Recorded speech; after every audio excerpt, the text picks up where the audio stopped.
Hello again, train people. Welcome to South Olympic Branch Update, episode number 86. Saturday morning dawned beautiful, and well, I decided it was time to get outside, so I headed for Stevens Pass to look for some trains. And I stopped at Skycomish for lunch. After lunch at Skycomish, I got offered a ride on the Great Northern and Cascade Railway. My young engineer friend here did a good job getting us around the loop. At Scenic, a westbound empty vehicle train has exited the Cascade Tunnel and is about to meet with an eastbound oil train. The three units on the point are BNSF 3866, 7124, and 4555.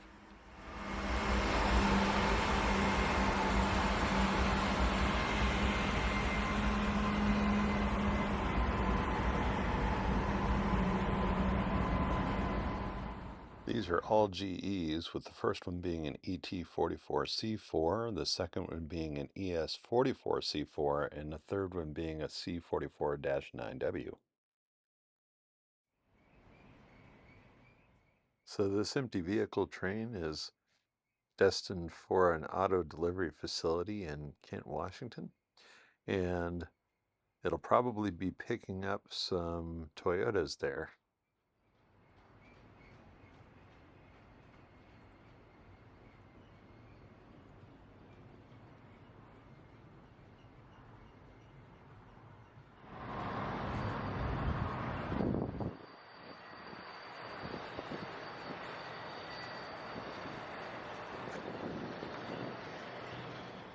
The heavy loaded crude oil trains are often routed down the Columbia River Gorge to Vancouver and then north through Seattle and on to the refineries at Anacortes. After they're unloaded, those empty oil cans are then routed back over Stevens Pass and sometimes Stampede Pass.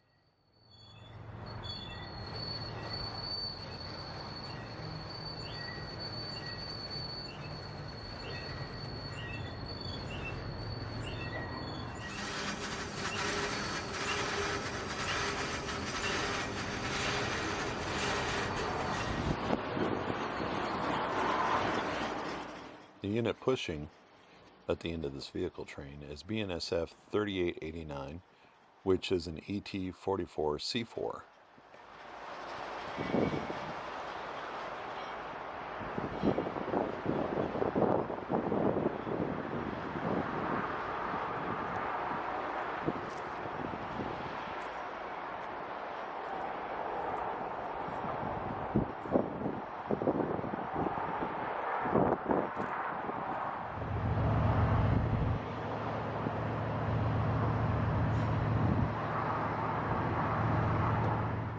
This eastbound train will wait for a few minutes while the fans work to clear some of the smoke from the tunnel. But at the other end of the tunnel, there's a set of doors that'll close, and then the fans will really kick in, creating a 40-mile-per-hour headwind that will basically blast the smoke away from the units as the train proceeds through the tunnel.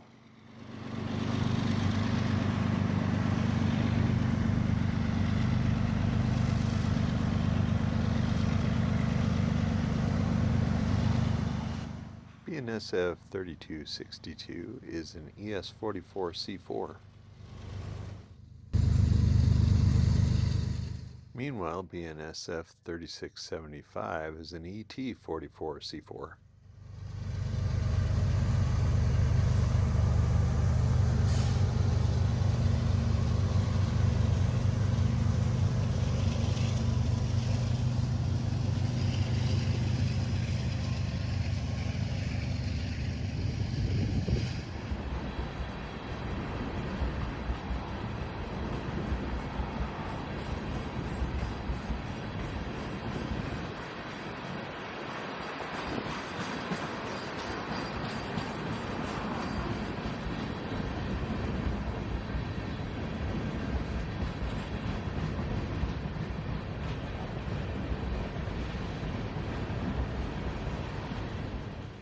The units pushing the oil train were BNSF 3876 and 5619.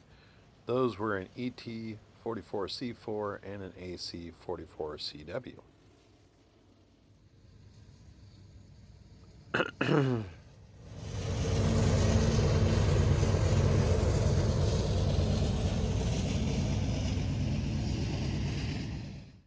Recently, I talked about another Chevy truck that I'd acquired, and these mini metals models, for whatever reason, I guess they would probably say it's cost savings. They don't put the mirrors on the side of the truck. They have the hole in it now. You know, back in the day, there were some vehicles where the passenger side exterior mirror was an option. I don't know if that was the case on these old Chevy trucks or not, but I wish they would just go ahead and put them on there. But I mean, it's not that hard to do. But what the problem I have with it is you open up the package and there's this little plastic bag in there. You open up the little plastic bag and then the mirrors, of course, fall out onto the floor like it just happened to me, and I ended up spending probably 10 minutes looking for them. I decided I wanted to make some pipe loads, so I came down to the local U.S. chef store, and I'm getting some stirrer straws. It's about $3.09 for a pack of 700, which is probably far more than I need. But while I was here, I also saw these compostable brown straws that are interesting. I'll have to keep those in mind in case I want to do something different in the future. Okay, so I've cut these straws down to about 6 inches, and I really want to, I could just leave them like this, but I really want to know what this flat gray primer that I've been sitting around for years is going to look like on these things. So I created a cardboard paddle with some painter's tape and just stuck it to it. And I don't need to go, you know, all the way around the pipe. I'm going to have to position it where it ends up so that the side I want seen is seen. So that's the color that's on the lid. That's the color as it appears on the model there. That is not even close, if you ask me, but yeah, what are you going to do? Okay, so I went over the stirrers with Mission Models Rail Tie Brown. That's MMP 123. And just to kind of review, they start out looking black and shiny like that. And then I painted them with the gray testers I mentioned earlier, which I'm not even sure that that paint is available anymore. And I wasn't really happy with that light gray for this project. And then I went back over it with this, like I said, the Mission Model stuff. And I am pretty darn happy with the results I got there. They don't look perfect, but then this is a pipe load, and I don't think it really has to look perfect. I did paint one where I didn't use the primer. It hasn't dried yet, but it looks like that might be a satisfactory result. I think the one great thing about using the primer is that when I get a thin coat of the final coat, it does show through and it gives the piping a little bit more character. How much of that I actually need to do is kind of questionable, because after all, the load isn't going to be the star of the show. Okay, I've taped down some scale 2x6s here, and my plan is to put some Aleene's tacky glue on there with a little dental brush, and then start lining up pipes and see how that looks. And then I'll have to make more layers of that if this works out. Okay, so I've got 2 whole stack pieces here. Wow, okay. I've obviously got a lot more to do. I was hoping to go for like 4, maybe 5. But let's take a look at these on a rail car. I think it looks cool. But yeah, probably 5 would be a good, at least a tall enough stack to be respectable. And another month and another evening of operating sessions at the Boeing Employees Model Railroad Club. These guys are always fun to hang out with.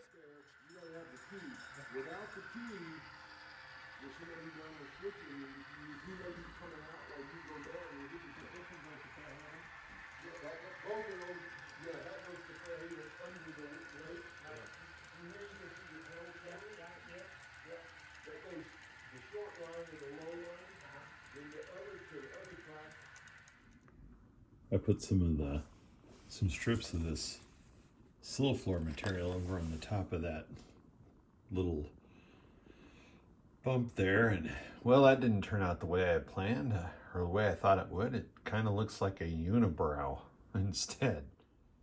Here's what I did with some of the plastruck that you saw earlier in the video. The shiny part is a piece that didn't get painted, but shouldn't matter as I build up the load and put more layers on it. I'm thinking I'll probably do 2 or maybe 3, but as it turns out, I thought I had more of this, but what I have is actually different. And so I'm thinking about making a mixed load out of it, which I think might be cool to see. I spent most of last Saturday at Tyler Whitcomb's awesome N-scale layout known as the Tenina Western Railroad. Are we? The one right up the street from my house. When he just tells you, you can do the scale, and then walks away, and you're like, okay. Tyler's layout was open as part of Sound Rails, a biannual event where a bunch of people can come and operate on Puget Sound model railroad layouts. So a car comes in, it's empty. That's it for that. So I didn't want to jump ahead and spoil the job briefing. But Well, I was curious so I could tell people, because I figured somebody's going to ask me. I didn't really know. Give it a whirl. that's about it. Oh, is there a train here ready to go? So you can start classifying if you want, or you start pulling your industries if you want. This train's ready to go, so I'll find a crew for it. But I'm gonna give a full job briefing before we do that. And you're familiar with the tracks, you want to roll that with a little bit. Typically use that one. We're going to drop some cars off over here, and then we're going to go and terminate it at the lake yard. And you want to be looking for off-spot cars as well. Those had that red and white paperclip on them. So when you get over here, probably about where... This year, Sound Rails included more than 20 operating layouts. Tyler likes to have some operating crew members who are familiar with the layout come over to help with the session. The Sound Rails organizers trade off with the Portland group known as Western Oregon Ops, and I'm hoping to make it down there sometime.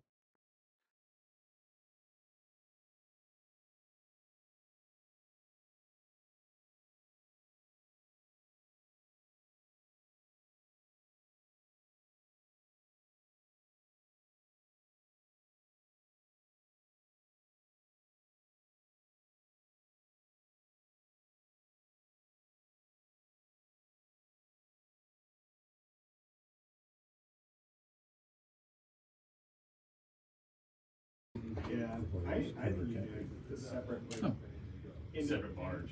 where the barge goes, yeah. With a paper mill. Yes.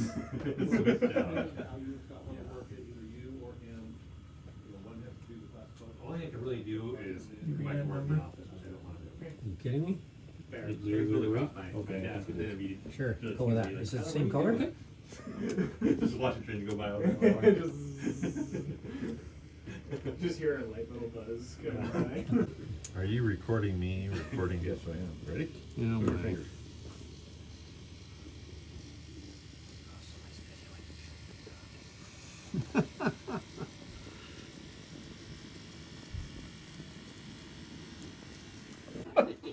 life's loose, would you? God's sakes. Don't make my life so difficult. Oh, there. He's not talking to anybody here. So yeah, you can just always put your caboose on this track here. If you annoy Tyler enough, you'll get a place of honor on his layout.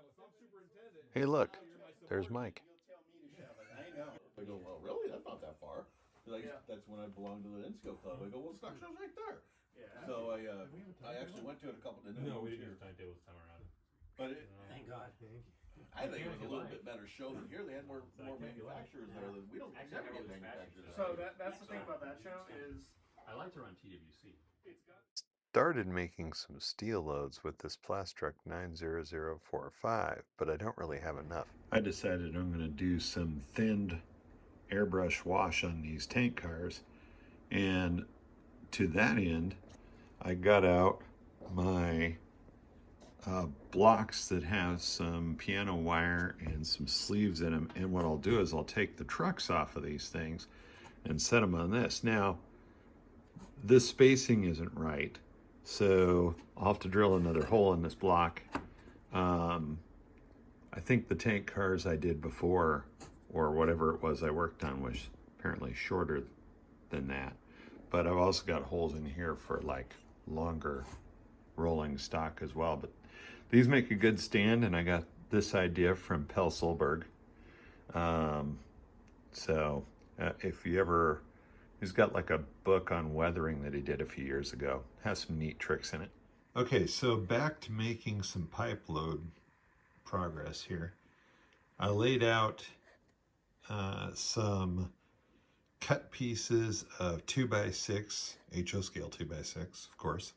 And I've got 24 feet on each sticker. I had 24 feet until I made one that was 8 feet there. And I started painting these things with this little dental brush with Eileen's tacky glue. And before I was trying to do it like one pipe at a time. Now I'm actually going, just painting like about that much of that and just doing about 3 pipes at a time, because the Eileen stays fluid and tacky long enough to make it work. So so I'm kind of speeding up the process a little bit. I'm just going to show you guys what I've been doing. I think this is pretty simple stuff, really, but you know.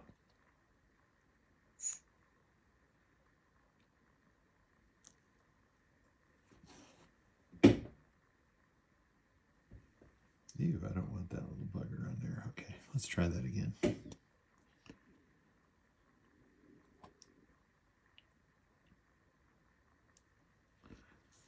Okay.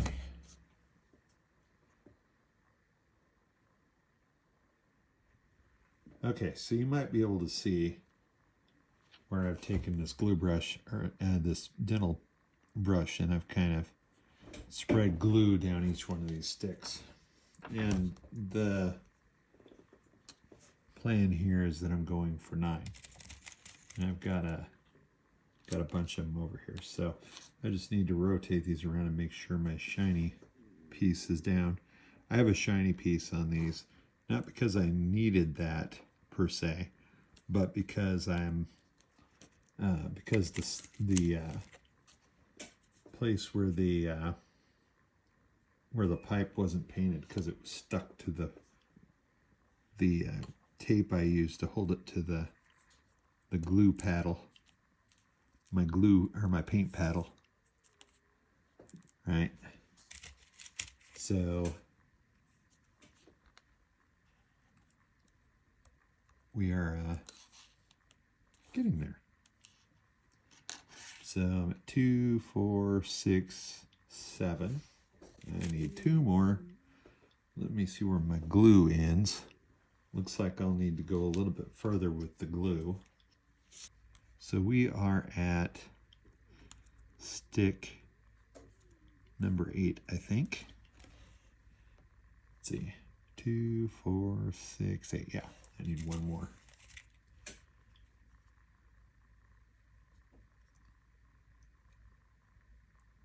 And this is a good one because it looks like I got it most of the way around.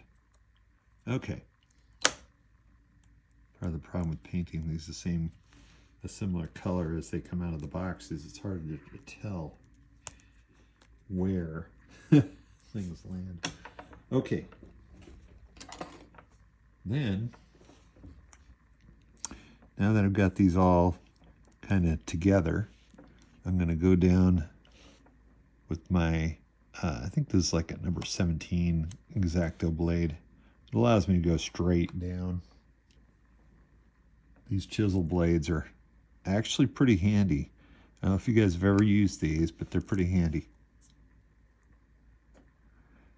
And of course I'm using the wood block you see as a stop so that I get a standard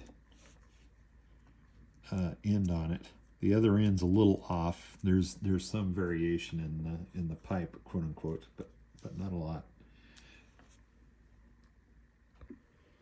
Okay, so I'm down to the point where there's not much of these sticks left. So what I'm going to do is put like probably 3 of the sticks of the pipes on here and run it, and then after that glue sets up, then I'll come back and peel away the tape, and I'll use the glued pipe to hold the sticks in place while I do the rest of it.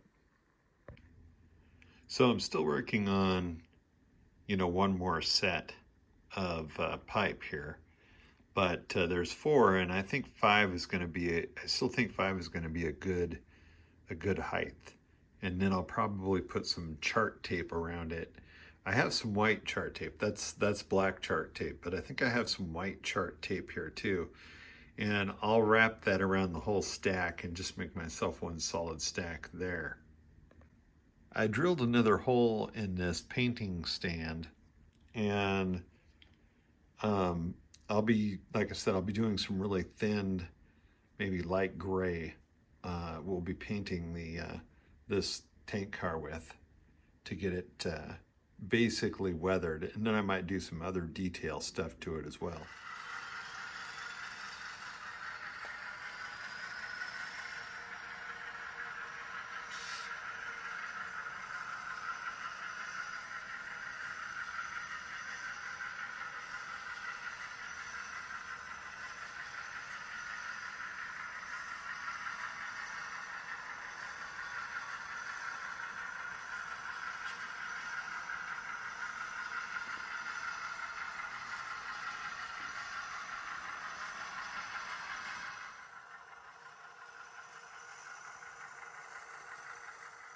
Sometimes you just gotta sit back and run a train.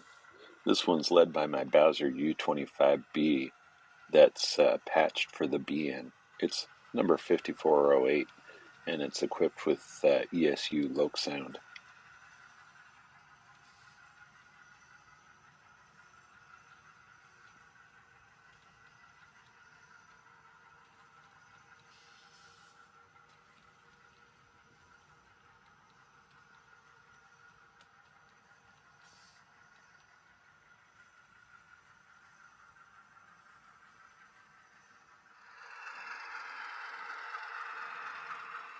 As my train drops down out of the lower helix, you get a good look at the tangent caboose rolling around with its interior lights on and the end light set to red to guard the end of the train.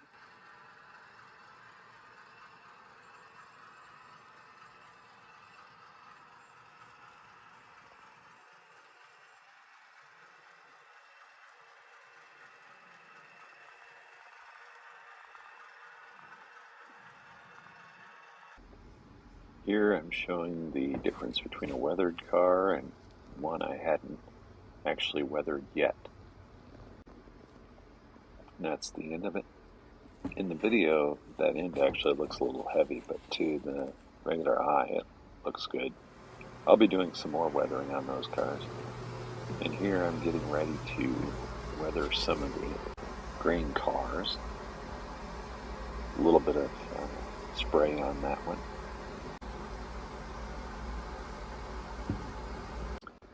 Again, begin another before and after comparison.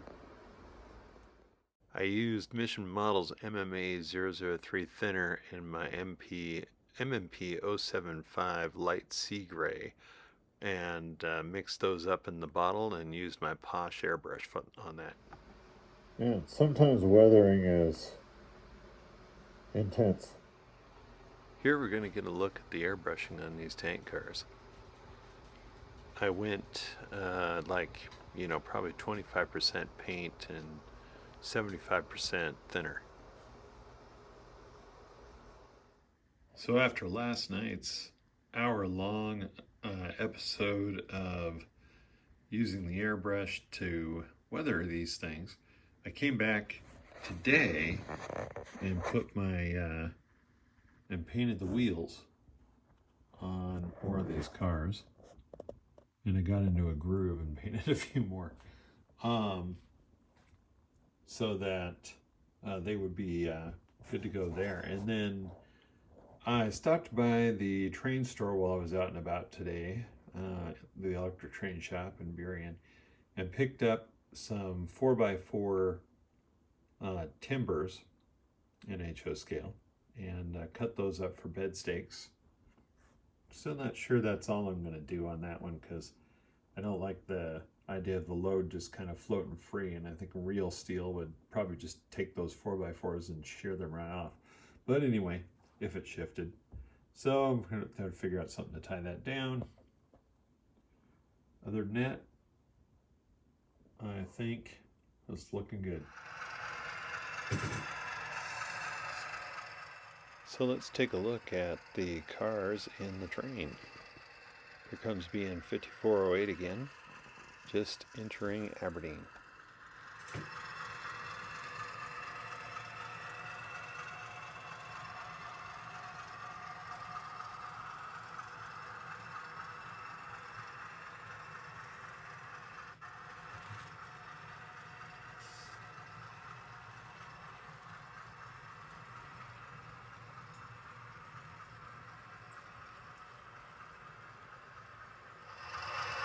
Here we're passing the future side of my lumber mill, and the truck you saw in the background there for a second was had a 3D printed trailer.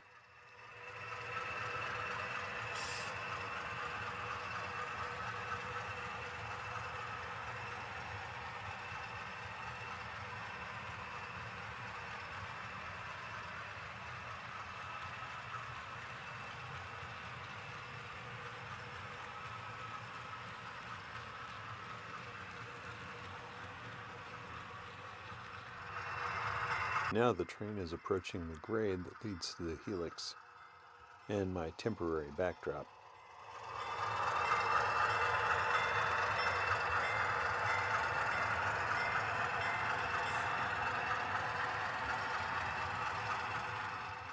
This is actually the second lap this train is making.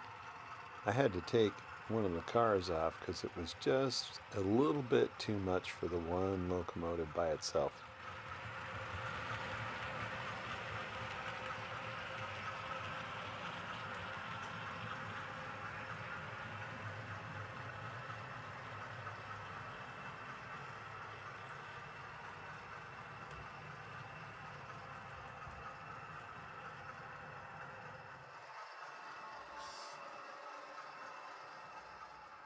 Back on the main level, we're positioned at the end of the Alma yard, and here comes the train out of the helix.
I've continued to work on, but mostly ponder the landscape over here. And I stuck some of my trees back there just to kind of see if that was going to look the way that I thought that it might.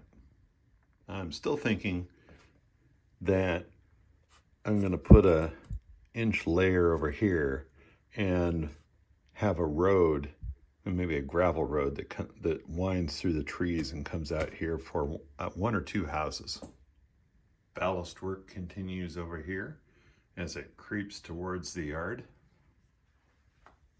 At the same time, I've continued to waffle what I'm doing over here, but I think that the overpass is definitely going to be a part of it. I may build up the land for him, and then the road needs to disappear, I think. So, although what I could do is have it come out over this area here. I could do that. Well, anyway, more to ponder. If I can make up my mind, I probably could get this done. Hope you guys have enjoyed South Liver Branch update number 86. Thanks for joining me. Until next time, have fun with your trains out there and take care.